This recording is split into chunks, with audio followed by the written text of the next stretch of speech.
G'day guys, look, I thought we would have a quick look at Minion Masters here today.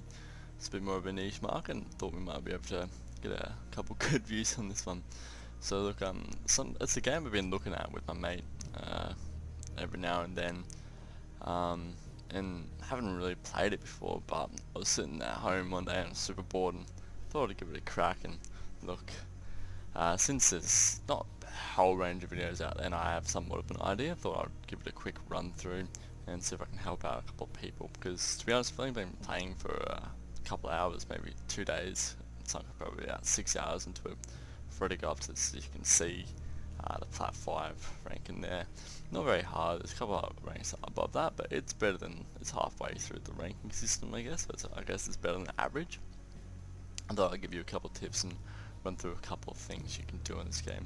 Now, what I recommend when you first start playing this game is just to run through all the challenges.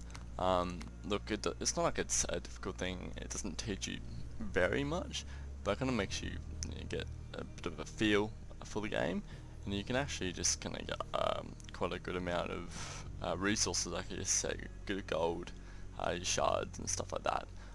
Get you a couple of extra cards, kind of stuff like that as well. Give you a quick rundown on what the game is. Basically, battle mode, 1v1 versus another player, team battle, 2v2 versus another player. As you can see, wood 5 on that. Haven't really played it at all. Then you got like draft mode, which I haven't actually played, but basically, I think it's a bit like Hearthstone draft mode, where you just kind of create a deck from the random cards, just go given that kind of stuff. Yeah, if you don't know anything about the game, shop there. I found this game's not too pay to win. I haven't actually spent any money on this, and I've got 10,000 golds in there. With that, basically you can spend and buy a power token or two, and you can go and kind of open these up, and this is what gives you the cards. Now, ooh, there's a legendary there, so never gonna get that. Oh well, I actually got a good card there. So as you see, that's actually second highest tier there. We actually got that. Now, that's basically what you do to kind of get cards and stuff. Now, I thought I could just show you a quick deck here that's actually quite strong to kind of get you building up to the kind of the first ranks in this game. Now, you do start with, I believe, this champion, I guess they're called, or master, sorry, I guess it's a master, Minion Master, kind of makes sense. Now, I found him actually quite good. Not like many weaknesses, and there's not much kind of tactical thing. Now this deck is very simple to play. As you kind of imagine in this kind of game, you've got range, you've got tanky minions, you've got flying minions, that kind of stuff. Now basically what we've got here is a ranged, basically kind of ranged deck. Now this champion, this master, I guess. I'm a League of Legends player, so I'm used to calling things champions. Now, this guy basically buffs range guys, gives them a bit of bonus range and stuff, so kind of a little bit of synergy there. Basically, these guys are some nice and cheap range minions. Now, all this deck is pretty easy to get. I've got a couple of good things in here. That's just from a guild. I recommend joining guilds because you get a lot of free kind of stuff. So join a guild, you get some free stuff. You don't really need this, but I can show you what they kind of do. Now these guys are just basically 2 range minions. Now you've got some cool stuff in this. That's like rage and shielding and that kind of stuff. Now this banner man basically gives shields to all my guys. So a lot of my guys are 2s or 3s or 4s and that kind of stuff. So they actually get benefit from this guy a lot more, kind of, because if you get a shield, blocks all the damage, as you can see there. Now I've got a sniper there, basically a little sniper that doesn't cost so much. Just sit there and kind of do a lot of damage, doesn't shoot very fast. So it's good at kind of dealing with a couple of things. It's kind of there just in case, a little bit of damage, backup and stuff like that. Now this guy basically runs straight for the enemy master, hit damage. He's a bit tanky. You can whack him in front of your range guys, and they'll attack him first, and he'll always be in the front because obviously he's running straight. He doesn't get distracted by any other enemies. This guy, basically to deal with horde people, basically is a range guy that does an AoE damage. So he'll deal with horde, that kind of stuff, because obviously you can get rushed, he'll deal with that.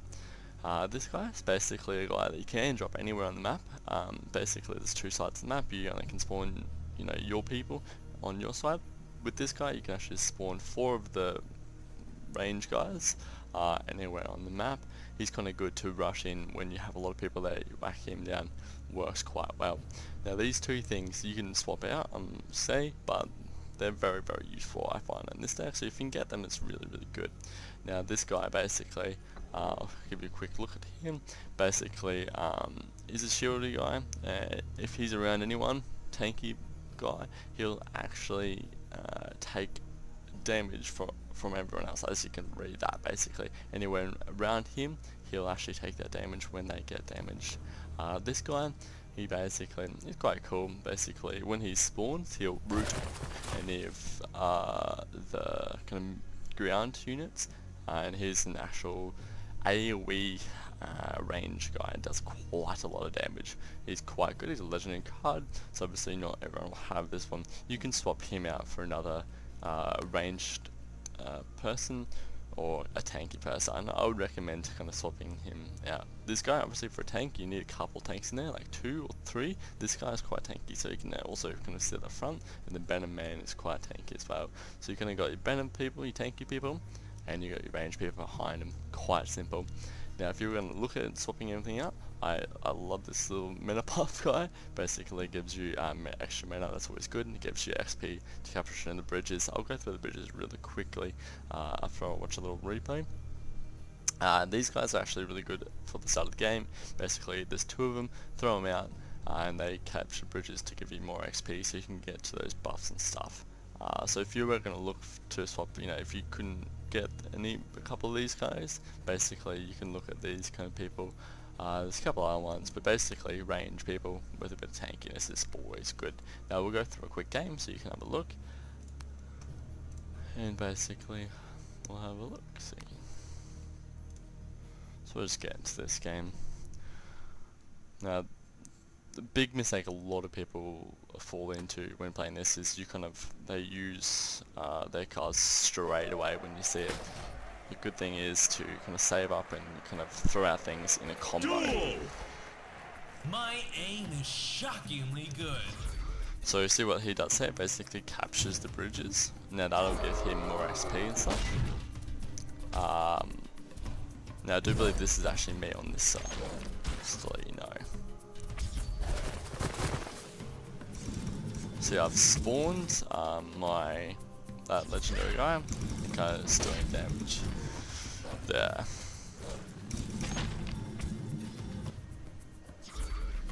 So as you can see, this bridge is actually giving XP to him, so you can get to this shot. Now that'll make him be able to shoot across the map whenever. That's quite a strong ability. The next one up actually gives your range minions a longer range. Now as you can see here, I've got my tanky guy out with my high damage. My tanky guy will tank that stuff. Whacking that, they're running in there. Tanky guy tanks the damage. My range minions deal the damage. That's basically what you do in this comp. My hero, why I think is quite good, he does that kind of stuff. Now since I've got a lot of people in there, tanky guy up front, throw in those minions, and you kind of just actually get a lot of people around there. Now my tanky guy died, throw in another tanky guy, run straight to the building. Now as you can see here, he throws an AoE thing and it destroys the sniper. So it's actually to the back, so all of the AoE stuff doesn't get affected by him. So as you see, this game is pretty easy for me. Basically took over straight away just with one combo. Tanky guy, high damage guy at the back, whale walk in, keep up the pressure, and that's a win for me. Basically that's what you want to do in this kind of deck, so if you use it, that's what you want to do. Tanky guy, range people at the back, keep up the pressure when you have the tanky people out there. Watch your tanky guy, if he's close to death, throw in another tanky guy, so then you can actually have the tanky people there. A lot of nice things to do is actually have the tanky guy, just like the 6 mana guy, throw him right at back, right next to your hero. So then you can actually build up a big team to kind of push in. So if you throw in one tanky guy in there by himself, he's kind of useless, right? If you've only got one tanky guy by himself, he doesn't really do much. If you throw a tanky guy at the back, then throw all your range guys along, you're actually going to do a lot. And then you just keep up the pressure, keep on throwing things in them, and make sure when you're doing this, throw in kind of you range people at either side, so you're not completely all in one zone, because obviously there's a lot of AoE things that can just wipe you in one thing. Now one more thing before I do go, just gonna say, basically, I wouldn't get too upset if if you lose one of them, you kind of like completely get destroyed by a thing. You're like, oh no, I need to rethink this deck.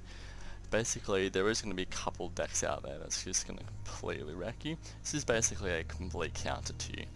With this deck, you're kind of covering all your bases, but you don't do, you don't want to cover all your bases completely and not be really good at one thing. This is a clear thing you do, and there's no clear weaknesses to this deck.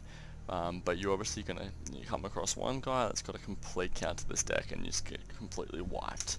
Now, if you built your own deck, I actually like building my own decks. I don't really watch a lot of people. I actually kind of got this deck. I went on a league board, had a quick look through a couple of people, and kind of made my own deck up. And this is what I come up with. I like kind of changing things up and stuff, so you can do that. Look, basically, I would just say if you're getting wrecked every game, you probably want to have a really look at your deck. But if you get wiped completely by one person, I wouldn't worry too much about it, because it's obviously that deck's a big counter. Now, to be honest, you could take this deck in and you could get up to gold, plat, no time, I reckon. So look, I hope you enjoyed the video. Feedback would be great. I'm kind of new to this whole YouTube stuff, and I hope this video was helpful. So thanks guys, and I'll see you later.